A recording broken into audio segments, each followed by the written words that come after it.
Hello friends, welcome to our channel PKR tech classes. जैसा कि आपको पता है, मेरी लास्ट वीडियो में मैंने 101 से 119 क्वेश्चन तक सॉल्व करवाया था आपको।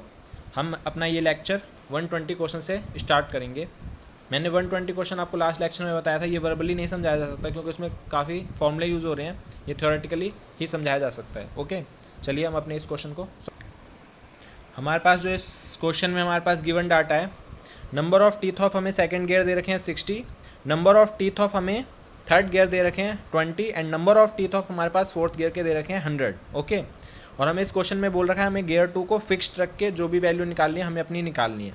और हमें number of revolution of fourth gear दे रखे हैं 100 RPM और एंटी क्लॉकवाइज उसकी डायरेक्शन है। ओके, हमें स्पीड ऑफ आर्म 5 डिटरमाइन करनी है। ओके, हमें यानी कि स्पीड ऑफ आर्म 5 डिटरमाइन करनी है कि स्पीड ऑफ आर्म 5 की क्या रेवोल्यूशन होगी जब हमारा फोर्थ गियर 100 RPM पे एंटी क्लॉकवाइज डायरेक्शन में घूम रहा होगा। ओके, तो चलिए पहले हम आर्म को फिक्स्ड रख के सन गियर को एक रेवोल्यूशन देते हैं। हमारा यहाँ पे सन गियर है 4 गियर। ओके, 4 गियर को एक रेवोल्यूशन देते हैं तो हमारी आर्म फिक्स्ड है तो उसको 0 आ जाएंगे आर्म की रेवोल्यूशन। 4 गियर को हमने 1 रेवोल्यूशन दिया तो 1 आ जाएंगे। और हमारा जैसे कि आपको पता है इसमें एंटी क्लॉकवाइज दे रखा है तो -T4/T3 आ जाएगा। ओके, और गियर 2 की RPM आ जाएंगी -T4/T2। ये हमारे 1 रेवोल्यूशन के लिए थी सारी वैल्यूज़। और जब हम नंबर ऑफ x रेवोल्यूशन के लिए निकालेंगे तो हम सब में x मल्टीप्लाई कर देंगे। ओके, देख लीजिए आप टेबल, इसमें हमने सब में x मल्टीप्लाई कर दिया। अब हम आर्म के लिए स्पीड निकालेंगे। जब हम आर्म को y रेवोल्यूशन दे देंगे तो सारे गियर्स y रेवोल्यूशन एक एक रेवोल्यूशन सब अपने सेंटर के अलॉन्ग घूम जाएंगे। प्लस y रेवोल्यूशन घूम जाएगी हमारी आर्म, प्लस y रेवोल्यूशन हमारा सन गियर घूम जाएगा, प्लस y रेवोल्यूशन हमारा गियर 3 घूम जाएगा, प्लस y रेवोल्यूशन हमारा गियर 2 घूम जाएगा। तो अब चलिए टोटल देखते हैं कितने रेवोल्यूशन सबने घूमे। आर्म को हम प्लस y रेवोल्यूशन देते हैं तो प्लस y रेवोल्यूशन घूमेगा। y हमारा कोई भी कांस्टेंट वैल्यू हो सकती है, आपने चाहे उसको 2 रेवोल्यूशन दियो, 3 रेवोल्यूशन दिया, 4 रेवोल्यूशन दियो। ओके, हमारा गियर 4 कितना घूमेगा, x प्लस y रोटेशन। हमारा ऐसे ही सबको ऐड अप करके ये सारी वैल्यूज़ निकाली है मैंने, आप देख सकते हैं। इसमें हमें स्टार्टिंग में क्वेश्चन में ये गिवन था कि हमारा गियर 2 जो है वो फिक्स्ड रहना चाहिए, इसलिए हमारे यहाँ पे N2 को हमने 0 से इक्वेट किया है। और हमें N4 की वैल्यू दे रखी थी, नंबर ऑफ रेवोल्यूशन ऑफ 4 हमें एंटी क्लॉकवाइज दे रखी थी, 100 RPM दे रखी थी इसलिए। और 100 को हम यहाँ पे नेगेटिव इसलिए ले सकते क्योंकि नंबर ऑफ RPM कुछ ना कुछ जरूर पॉजिटिव वैल्यू होगी। ये आप ना समझिए कि उसमें एंटी क्लॉकवाइज दे रखा है तो हमें यहाँ पे 100 नेगेटिव लेना चाहिए। 100 नेगेटिव हमने यहाँ पे इसकी वैल्यू ले रखी है -T4/T3। ओके, मैंने कई लोगों को देखा इसमें कन्फ्यूज हो जाते हैं। तो हमें नंबर ऑफ रेवोल्यूशन ऑफ 2 दे रखी है, हमें दे रखा है 0 वैल्यू दे रखी है। तो y - x T4/T2 ये हमारे टोटल वैल्यूज़ हैं कि नंबर ऑफ रेवोल्यूशन N2 के लिए हमारी यहाँ पे निकली थी y - x T4/T2। आप देख सकते हैं टेबल में y - x गियर 2 के लिए हमें y - x लास्ट स्टेप में क्या है टोटल y - x T4/T2। तो हमें यहाँ पे y - x T4/T2 हम 0 से इक्वेट कर देंगे और x प्लस y को हम 100 से इक्वेट कर देंगे। ये हमारे पास 2 इक्वेशन आ गई, इसमें मैंने सॉल्व कर रखा है, आप आसानी से x और y की वैल्यू निकाल सकते हैं। ओके, चलिए अब आगे मूव करते हैं। हमारे यहाँ पे 120 क्वेश्चन में जैसे कि आपको पता हमें आर्म की रेवोल्यूशन निकालनी थी तो y की वैल्यू वहाँ पे आए थे 62.5, तो मैंने आपको समझा दिया। ओके, यहाँ पे आंसर भी बिल्कुल करेक्ट दे रखा है, 62.5। Now let's move ahead. हमारे पास 121 क्वेश्चन है, for maximum power transmission which expression holds true m is unit of mass and t is tension in the belt. Okay, यहाँ पे हमारा 121 क्वेश्चन है, ये बेल्ट से रिलेटेड क्वेश्चन है, ये मशीन डिजाइनिंग के अंडर आएगा ये टॉपिक। तो यहाँ पे हमें condition of maximum power transmission apply करनी है। एनालिसिस ऑफ बेल्ट टेंशन से हमारे पास एक डेरिवेशन आती है, वो होती है हमारे पास P1 - mv² P2 - mv² = e की पावर म्यू थीटा। उसको आगे फर्दर सॉल्व करके हमारे पास वेलोसिटी मैक्सिमम की वैल्यू आ जाएगी, ये v मैक्सिमम = √T/3m। T हमारी टेंशन है, tension on tight side and tension on slack side. Tight side पे टेंशन और एक हमारी स्लैक साइड होती है लूज साइड, उसको स्लैक साइड को हम लूज साइड भी बोल सकते हैं। T/3m, वहाँ पे हमारा मास क्या है, mass is the unit mass of m is the unit mass of belt, मतलब हमारा m है unit mass of belt. Okay, तो ये वेलोसिटी मैक्सिमम की वैल्यू यही होती है, एब्सोल्युटली करेक्ट है इसमें। नाउ हम अपना 122 क्वेश्चन सॉल्व करते हैं। A circular shaft is subjected to a torque T and a bending moment m, the ratio of maximum shear stress to maximum bending stress। इसमें हमसे पूछा है रेशो पूछ रखा है मैक्सिमम shear stress का एंड मैक्सिमम बेंडिंग स्ट्रेस का। तो हमारी मैक्सिमम shear stress की वैल्यू क्या होती है, हमारी मैक्सिमम shear stress की वैल्यू होती है 16 mt/πd3। ओके, हमारी मैक्सिमम शियर स्ट्रेस की वैल्यू क्या होती है 16 MT upon pi D cube, और हम मैक्सिमम बेंडिंग स्ट्रेस की वैल्यू क्या होती है 32 MB upon pi D cube, 32 MB upon pi D cube. तो इन दोनों का जब आप रेशो निकालेंगे तो 1/2 आएगा। ओके, तो यहाँ से क्लियरली डिटरमाइन होता है टाउ अपॉन 2m आ जाएगा। Okay, tau for shear stress, m upon bending moment. Okay, चलिए अब अपने नेक्स्ट क्वेश्चन की तरफ मूव करते हैं। Calculate the resisting torque for static equilibrium in the following figure. हमें अपना रेजिस्टिंग टॉर्क डिटरमाइन करना है for static equilibrium in the following figure. हमें रेजिस्टिंग टॉर्क निकालना है कि कितना टॉर्क होना चाहिए रेजिस्टिंग मतलब अपोजिट डायरेक्शन में इस फिगर को बैलेंस्ड रखने के लिए, मतलब इक्विलिब्रियम में रखने के लिए। चलिए इस क्वेश्चन को मैं आपको थ्योरेटिकली समझाता हूँ, मैंने सॉल्व कर रखा है। चलिए सॉल्व करते हैं। यहाँ पे मैंने फिगर ड्रॉ कर रखी है। यहाँ पे 30 सेंटीमीटर आर्म है, 30 डिग्री का एंगल है फ्रॉम फिक्स्ड पोजीशन, और ये Fx की वैल्यू दे रखी है हमें 20 न्यूटन, यानी 20 न्यूटन का फोर्स लग रहा है। ये एक फोर्स लग रहा है एक्स एक्सिस के लॉन्ग, तो यानी कि इसका कंट्रीब्यूशन कुछ वाई एक्सिस में होगा, कुछ एक्स एक्सिस में होगा, क्योंकि हमारी ये जो आर्म दे रखे 30 सेंटीमीटर ये बिल्कुल स्ट्रेट नहीं है, ये अपने आप में इंक्लाइंड है। तो इसका कुछ जब इस पर फोर्स लगेगा तो उसका कुछ पार्ट एक्स एक्सिस में भी ऐड करेगा, कुछ पार्ट वाई एक्सिस में भी एक्ट करेगा, और जो हमारा पार्ट वाई एक्सिस में एक्ट करेगा वो ही रिस्पॉन्सिबल होगा फॉर टर्निंग इफेक्ट। उसको हमें अपोज करने के लिए रेजिस्टिंग टॉर्क निकालना है। ओके, तो जो हमारे एक्स और वाई वो जो रिजल्टेंट आएंगे वो दोनों म्यूचुअली परपेंडिकुलर होंगे, ये आपको पता है। ओके, तो जो हमारा 30 डिग्री फिक्स्ड पोजीशन से दे रखा है उसको हम ऊपर एडजेसेंट एंगल से इक्वेट कर सकते हैं। तो ऊपर वाले एंगल की वैल्यू हो जाएगी 30 डिग्री, और जैसा कि आपको पता है जो दोनों रिजल्टेंट फोर्स आ रहे हैं इन दोनों के बीच में 90 डिग्री का एंगल होता है, तो हमारा जो बाकी का एंगल बचेगा वो 60 डिग्री बचेगा। As 30 + 60 = 90 degree. तो हमारा जो रिस्पॉन्सिबल फॉर टर्निंग इफेक्ट है हमें सिर्फ उसकी वैल्यू चाहिए, क्योंकि हमारे उसका रेजिस्टिंग टॉर्क निकालना है। तो 20 cos 60 ये वैल्यू हो जाएगी, और 20 cos 30 उसकी वैल्यू हो जाएगी जो हमारा एक्स एक्सिस के लॉन्ग कट कर रहा है 30 सेंटी आर्म के जस्ट ऊपर, जो हमारा 30 डिग्री एंगल के साथ एक्ट कर रहा है। बट हमें चाहिए किसके लिए, रिस्पॉन्सिबल फॉर टर्निंग इफेक्ट के लिए चाहिए। तो हमारी वो 20 cos 60 की वैल्यू निकालेंगे हम। cos 60 की वैल्यू हमारे पास क्या आ जाती है 1/2। तो 20 क्रॉस 1/2 हमारे पास वैल्यू आ गई 10 न्यूटन। ये हमारे पास 10 न्यूटन एक्ट कर रहा है हमारा रिस्पॉन्सिबल फॉर टर्निंग के लिए। तो हमारे पास इसका टॉर्क क्या आ जाएगा 10 क्रॉस 30। ओके, क्योंकि हमारा टॉर्क निकालना था परपेंडिकुलर डिस्टेंस और हमारा फोर्स होता है। तो 10 क्रॉस 30 हमारा वैल्यू आ जाएगी, तो ये हमारे पास वैल्यू आ गई 30 न्यूटन पर सेंटीमीटर। ओके, हमने अपना 123 क्वेश्चन भी सॉल्व कर लिया है।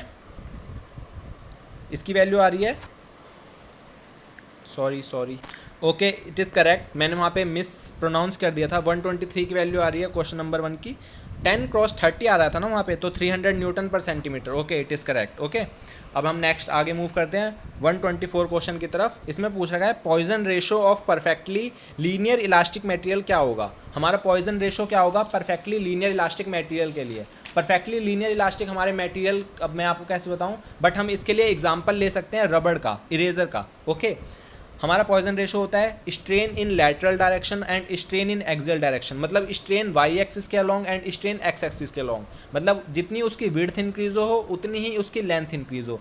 आप रबड़ को अपने दोनों किसी भी टेबल के साथ लेके उसके ऊपर से प्रेस कीजिए, मतलब जितनी उसकी विड्थ बढ़ेगी उतनी ही उसकी लेंथ भी बढ़ेगी, तो उसको हम बोलेंगे परफेक्टली लीनियर इलास्टिक मटेरियल। अगर उसकी जितनी ही लेंथ बढ़ रही है उतनी ही उसकी विड्थ बढ़ रही है तो वो परफेक्टली लीनियर इलास्टिक मटेरियल है। इसके लिए इसका पॉइजन रेशो हमेशा 1 होना चाहिए, क्योंकि मेरे साथ पॉइजन रेशो का फॉर्मूला होता है हमारे पास strain in lateral direction upon में स्ट्रेन इन एक्सियल डायरेक्शन। हम अपने नेक्स्ट क्वेश्चन की तरफ बढ़ते हैं 125। The maximum normal stress theory is used for. हमारी जो मैक्सिमम नॉर्मल स्ट्रेस थ्योरी है वो हम किस टाइप के मटेरियल के लिए यूज़ करते हैं, हम उनको ब्रिटल मटेरियल्स के लिए यूज़ करते हैं। ओके, हमारा नेक्स्ट क्वेश्चन है 126। इन spring wall stress factor K is given by हमारा स्ट्रेस वॉल फैक्टर K की वैल्यू हमारी क्या होती है, और हमारा C स्प्रिंग इंडेक्स है तो K की वैल्यू हम क्या निकालेंगे अगर हमारा C स्प्रिंग इंडेक्स को डिनोट कर रहा है, तो ये हमारी डेरिवेटेड वैल्यू आती है 4C-1 upon 4C-4 plus 0.615 upon C। Okay, ये हमारी ड्राइव्ड वैल्यू है, आप इसको देख सकते हैं। चलिए हम अपने नेक्स्ट क्वेश्चन की तरफ मूव करते हैं, that is 127। If A helical spring is cut into 2 equal parts. हमारे जो हेलिकल स्प्रिंग है, मान लीजिए हमें एक हेलिकल स्प्रिंग दे रखी है, अगर हम उसको 2 इक्वल पार्ट्स में काट देंगे तो stiffness of the spring will be, मतलब लोड पर यूनिट लेंथ हमारी क्या होगी, स्टिफनेस हमारी होती है load per unit length. Okay, P/L। Okay, stiffness हमारी क्या होगी, तो हमारी स्टिफनेस का एक फॉर्मूला होता है डिराइव किया गया है जो हमारी इक्वेशन से अलग अलग, तो हमारे स्टिफनेस का फॉर्मूला होगा G(d⁴/8 d³n, G(d⁴/8 d³n। मैंने फॉर्मूला रीड किया है, इससे आप डायरेक्टली अंदाज़ा लगा सकते हैं हमारी जो स्टिफनेस है वो इन्वर्सली प्रोपोर्शनल टू n है। जैसे जैसे n कम होगा, नंबर ऑफ रेवोल्यूशन कम होंगी, वैसे वैसे स्टिफनेस इंक्रीज होगी। ओके, तो इसमें हमारा पूछने का है the stiffness of the spring will become double. Okay, stiffness जो हमारी स्प्रिंग की है वो 2 टाइम्स हो जाएगी अगर हमारा n हाफ हो जाएगा, तो इसमें इन्वर्सली प्रोपोर्शनल है, ये भी क्लियरली एक्सप्लेन हो सकता है। तो इसमें करेक्ट दे रखा है बिल्कुल, डबल ऑफ द ओरिजिनल हो जाएगी। ओके, और हमारा नेक्स्ट क्वेश्चन इसमें पूछ रखा है failure of the bearing depends on. हमारा जो बियरिंग का फेलियर होता है वो डिपेंड किस में करता है, हमारे एक्चुअली फेलियर्स डिपेंड उन पे करते हैं कि उनमें किस किस डायरेक्शन से लोड लग रहा है और क्या क्या उसमें हो रहा है। तो उसमें नंबर ऑफ रेवोल्यूशंस पे ऑलरेडी ऑब्वियस से बात है डिपेंड करेगा कि वो कितने नंबर ऑफ रेवोल्यूशन ले सकती है। ओके, रेडियल लोड पे अप्लाई करेगा, रेडियल लोड अप्लाइड है रेडियल बियरिंग्स में। ओके, एक्सियल लोड अप्लाई करेगा थ्रस्ट बियरिंग पे। ओके, इसलिए हमारे इसमें ABC तीनों फैक्टर्स करेक्ट हैं फेलियर ऑफ द बियरिंग के लिए, इसलिए इसमें D करेक्ट है। चलिए हम अपनी 129 क्वेश्चन को सॉल्व करते हैं। Anti frictional bearings are needle bearing. Okay, it is correct. Anti frictional bearing are also called as needle bearing, ये हमारा पता है। Law of gearing is about, हमारा लॉ ऑफ गियरिंग क्या होता है, हमारा लॉ ऑफ गियरिंग होता है constant velocity between matched gears. हमारी जो लॉ ऑफ गियरिंग होता है वो होता है हमारा constant velocity between matched gear, मतलब हमारे जो दो भी गियर मैचिंग में है उन दोनों की वेलोसिटी जो होती है हमारी कांस्टेंट रहनी चाहिए। मतलब अगर एक गियर 40 RPM की स्पीड से घूम रहा है तो हमारा दूसरा गियर भी 40 RPM की स्पीड से ही घूमना चाहिए, तभी उनके बीच में कांस्टेंट मैचिंग रह पाएगी। ओके, इसलिए हमारा D ऑप्शन करेक्ट है। नाउ हम अब अपना 131 क्वेश्चन सॉल्व करेंगे। Efficiency of Carnot cycle is given by 75%। अगर हमारे कार्नोट साइकिल की एफिशिएंसी 75% है तो if the cycle is reversed, मतलब उसको हम अगर हीट पंप बनाएं, what will be the COP of reversed Carnot cycle. Basically हमारा रिवर्स्ड कार्नोट साइकिल क्या होता है, क्या है, हीट पंप होता है हमारा रिवर्स्ड कार्नोट साइकिल। हमारी कार्नोट साइकिल यूज़ होती है रेफ्रिजरेशन में, अगर उसको हम रिवर्स कर देंगे तो हमारा रिवर्स्ड कार्नोट साइकिल होता है हीट पंप का। तो एफिशिएंसी होती है COP ऑफ हीट पंप होता है हमारा 1 efficiency of Carnot cycle, 1 efficiency of Carnot cycle. और हमारी COP ऑफ हीट पंप होता है COP ऑफ रेफ्रिजरेशन +1। ये मैं आपको एडिशनल नॉलेज दे रहा हूँ। हमारा coefficient of performance of heat pump होता है COP of refrigeration +1, COP of refrigerant +1, COP of refrigerant +1। और हमारा coefficient of performance of heat pump होता है 1 एफिशिएंसी ऑफ हीट वो कार्नोट साइकिल। तो इसमें हमारे को एफिशिएंसी दे रखी है 0.75, 75% को आप उसमें कन्वर्ट कर सकते हैं, तो 0.75 आ जाएगा। तो 1/0.75 को आप सॉल्व करेंगे तो 1.33 आएगा, जो कि हमारा करेक्ट है। तो इसमें A आंसर बिल्कुल करेक्ट दे रखा है। ओके, अब हमारा नेक्स्ट क्वेश्चन है 132। For a given heat flow and for same thickness the temperature drop across material will be maximum for. Okay, हमारा जो टेम्परेचर ड्रॉप है अक्रॉस मटेरियल मैक्सिमम किस में होगा, हमारा कॉपर में टेम्परेचर ड्रॉप बहुत कम होता है, क्योंकि कॉपर हमारा जल्दी से हीटअप हो जाता है, जल्दी से कूल डाउन हो जाता है, जल्दी से हीटअप हो जाता है, जल्दी से कूल डाउन हो जाता है। जैसे ही जल्दी से हीटअप होगा, अगर आप उसमें पानी में डालेंगे बहुत जल्दी क्वेंचिंग होकर वो बहुत जल्दी हीट भी लॉस कर देता है। हमारी जो स्टील होती है वो भी बहुत जल्दी हीटअप हो जाती है, बट हमारी जो ग्लास होती है एंड वूल होती हैं वो जल्दी हीटअप नहीं होते। उसको आप अगर ऐसे ही ओपन एयर में रख देंगे वो जल्दी आपको धूप में भी ऐसे ही वो जल्दी हीटअप नहीं होती, क्योंकि उनमें बीच में एयर, वूल में हमारे बीच में एयर गैप्स होते हैं। ग्लास में हमारे अंदर ग्लासेस हमारा एक्चुअली रिफ्लेक्शन करके हीट को रिजेक्ट कर देता है, उस एब्जॉर्ब नहीं हो पाती ग्लास में। ओके, तो ग्लास और वूल हमारा करेक्ट ऑप्शन है बिल्कुल, क्योंकि ग्लास में वो हमारा लाइट को वो सनरेज को रिफ्लेक्ट कर देता है, उसके अंदर एब्जॉर्ब नहीं होने देता, बहुत कम क्वांटिटी में एब्जॉर्ब होती हैं। और वूल में हमारी उसके अंदर एयर गैप्स होते हैं वूल के, तो इसलिए उसकी वजह से वो कूल्ड रह पाता है। ओके, अब हमारा 133 क्वेश्चन है। Two module A and B of a product earns profit of ₹100 and ₹80 per piece. हमारे 2 मॉडल हैं A and B of A profit, earn कर रहे हैं प्रॉफिट ₹100 एंड ₹80 पर पीस पे respectively. Production limit of A and B are, मतलब production limit है A के पास कि वो 5 आवर्स तक की प्रोडक्शन कर सकता है, और प्रोडक्शन लिमिट है B के पास कि वो 3 आवर्स तक की प्रोडक्शन कर सकता है। While total production time available is 180 hour, और दोनों के पास प्रोडक्शन टाइम कितना अवेलेबल है, 180 आवर अवेलेबल है। For the total batch size of 50, उनके पास बैच साइज देखा है 50। To maximise profit the number of unit A to be produced is, चलो इसको सॉल्व करते हैं। ओके, ये हमारा 133 क्वेश्चन है, इसको देखिए हम सॉल्व करते हैं। Let the number of piece of model A be x. Okay, हम ये मान लीजिए कि मॉडल ए हमारी x number of pieces produce कर रहा है और मान लीजिए कि b हमारा y number of pieces produce कर रहा है, बट दोनों की कैपेसिटी है कि 80 and 100। Okay, 80 and 100, that's why 100 cross x and 80 cross y। Okay, 100 pieces बना सकते हैं और वो 80 पीसेस बना सकते हैं, ये हमारी लिमिटेशंस क्वेश्चन में दी गई थी। ओके, और वो हमारा जो अकॉर्डिंग टू क्वेश्चन है ए जो है हमारा वो 5x प्लस 3y 80 आवर्स तक ही काम कर सकते हैं, और हमारा जो y है वो x प्लस वाई 50 आवर्स तक ही काम कर सकता है। Okay, solving equation 1 and 2 linear programming problem से आप सॉल्व कर लेंगे इसे। x की वैल्यू 15 आ जाएगी जो कि मॉडल ए की, और y की वैल्यू 35 आ जाएगी। Okay, that's it is solved. हमारी x की वैल्यू इसमें हमें दे रखी है 15 आ जाएगी। ओके, मतलब number of unit a to b produce to maximise the profit, a को हमारे साथ 15 पीस बनाएगा तो वो मैक्सिमम बेनिफिट ले सकता है। ओके, तो हमारा 133 का आंसर है 15। Okay, if the centre of Mohr stress circle coincides with the origin on sigma minus t coordinates, then sigma x plus sigma y equal to 0 होगा। Okay, sigma x plus sigma y equal to 0 होगा। ये मैं अपनी next video में आपको और theoretically diagram बना के भी समझा दूंगा इसमें, बट अभी थ्योरी मैंने उसको थ्योरेटिकली सॉल्व नहीं किया है। मैं अपनी नेक्स्ट वीडियो में इसको डेफिनेटली आपको थ्योरेटिकली सॉल्व करके इसका डायग्राम बना के सॉल्व करके दिखाऊंगा फॉर श्योर।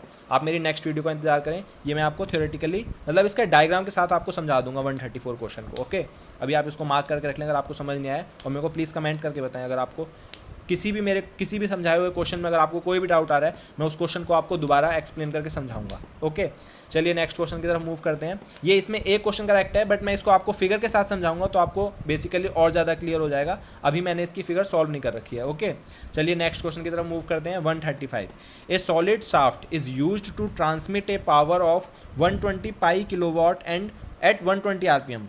120 पाई किलोवाट उसने पावर ट्रांसमिट की है और कितने आरपीएम में, 120 आरपीएम में। तो उसके द्वारा जो टॉर्क ट्रांसमिट किया गया है उसकी वैल्यू क्या होगी? तो हमारे टॉर्क ट्रांसमिट की वैल्यू होती है बाय शाफ्ट 60 क्रॉस 10 की power 6 cross kilowatt upon 2 pi N. मैं अगेन रिपीट कर रहा हूँ, टॉर्क की ट्रांसमिशन की वैल्यू होती है mt is equal to 60 cross 10 की power 6 cross kilowatt upon 2 pi N upon 2 pi N. और यहाँ पे जो किलोवाट होता है वो पावर ट्रांसमिशन की होता है, और जो ये मैंने आपको फॉर्मूला बताया ये स्टैंडर्ड यूनिट्स के लिए है। यहाँ पे हमेशा लेंथ की वैल्यू mm में ली जाएगी। ओके, ये मतलब SI यूनिट्स के बेसिस पे ये फॉर्मूला डेरिवेट किया गया है। मैं इसलिए आपको बता रहा हूँ क्योंकि मैं लास्ट में आपको एक और चीज़ बताऊँगा जो इसी से रिलेटेड है। ओके, 60 अगेन रिपीट कर रहा हूँ मैं फॉर्मूला, 60 क्रॉस 10 की power 6 cross kilowatt upon 2 pi N. इसमें जस्ट आपको वैल्यू पुट करनी है।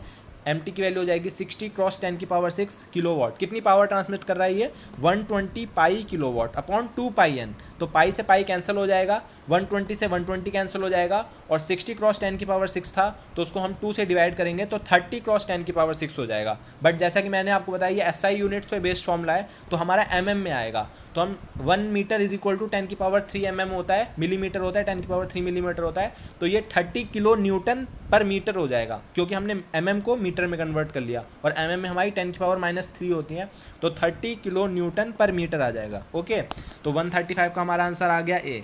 The equation of displacement diagram of a cam follower mechanism having a cycloidal motion is expressed as. ये आपको बुक में से पढ़ना पड़ेगा, इसकी ये डेरिवेशन है, डेरिवेशन बेस्ड है ये। इसका हमेशा मतलब ये डेरिवेशन बेस्ड क्वेश्चन है, तो इसकी डेरिवेशन हमें वाई की जो मोशन डिस्प्लेसमेंट आएगी वो यही आएगी, L ब्रैकेट में theta upon beta -1 upon 2 pi sine 2 pi theta upon beta. Okay, ये भी वाई क्या लगे। For N isochronous governor sensitiveness is equal to, isochronous हमारा गवर्नर वो होता है, a governor with wide range of speed 0 is known as isochronous. अगर वाइड रेंज ऑफ स्पीड 0 उसमें मतलब कोई भी हल्की सी भी स्मॉल चेंज इन स्पीड आएगी ना तो उसके जो स्लीव्स और आर्म होंगी वो एक्सट्रीम पोजीशन पे, मतलब हल्का सा भी चेंज हुआ उसके स्पीड में तो उसकी जो आर्म्स हैं और बाहों बिल्कुल एक्सट्रीम अपनी फुल स्पीड पे चलने लगेंगे। ओके, तो उसकी जो सेंसिटिविटी होती है ना, एक्चुअली इसमें यहाँ पे सिर्फ सेंसिटिव नहीं पूछ गया, अगर उसमें हल्का सा भी जस्ट एयर से भी हल्की सी मोशन आ गया तो उसके जो स्लीव्स हैं वो बिल्कुल अपनी एक्सट्रीम पोजीशन पे चले जाएंगे। तो इसलिए उसकी सेंसिटिविटी हमें यहाँ पे इन्फिनिटी देखिए, मतलब उसकी सेंसिटिविटी बहुत ही हाई होती है, इसीलिए हम आइसोक्रोनस गवर्नर को उसकी मतलब आइसोक्रोनस प्रॉपर्टी को हम एलिमिनेट करते हैं, किसी तरह के हम उस पर लोड अप्लाई करते हैं, हैवी लोड, ताकि उसकी आइसोक्रोनस प्रॉपर्टी है वो कम हो सके या एलिमिनेट हो सके। ओके, तो यहाँ पे हमारा 138 क्वेश्चन है, in a simple stress if n is the total number of joints the total number of member is equal to, ये हमारा फॉर्मूला होता है नंबर ऑफ ट्राइंगल पे बेस्ड करके आप इसे समझ सकते हैं, 2n-3। If number of joint n हमारा 3 हो जाएगा तो 2n-3। ओके, मैं आपको इसको एक बार और समझा देता हूँ। ओके, मैंने करेक्ट समझाया था आपको। यहाँ पे n हमारे नंबर ऑफ जॉइंट्स हैं और इसमें एक और m इज इक्वल टू होता है, m is equal to 2n-3। यहाँ पे m की वैल्यू पूछी गई है, m is equal to 2n-3 होता है। n हमारा नंबर ऑफ जॉइंट्स होता है और m हमारा होता है नंबर ऑफ मेंबर्स, तो ये बिल्कुल करेक्ट है 2n-3। हमारा 139 क्वेश्चन है, load carrying capacity of a hydrodynamically lubricated journal bearing depends upon speed, radial clearance and viscosity. Okay, उसकी स्पीड पे डिपेंड करता है, रेडियल क्लियरेंस कितना है उनकी बॉल्स के बीच में उस पर डिपेंड करता है, और विस्कोसिटी पे डिपेंड करता है। Okay, the condition for self locking for power screw having square threads is mu, coefficient of friction हमारा 10 लैम्डा से हमेशा ज़्यादा होना चाहिए, mu should be greater than और equal to 10 lambda. Okay friends, this is it for today class. Please like, share and subscribe our channel. अगर आपको ये वीडियो बिल्कुल भी पसंद आती है तो इसे आप अपने दोस्तों के साथ शेयर करें, और प्लीज़ मुझे लाइक एंड कमेंट जरूर करें, मैं आपकी हर लाइक एंड कमेंट का आपको प्रॉपर जवाब दूंगा। ओके,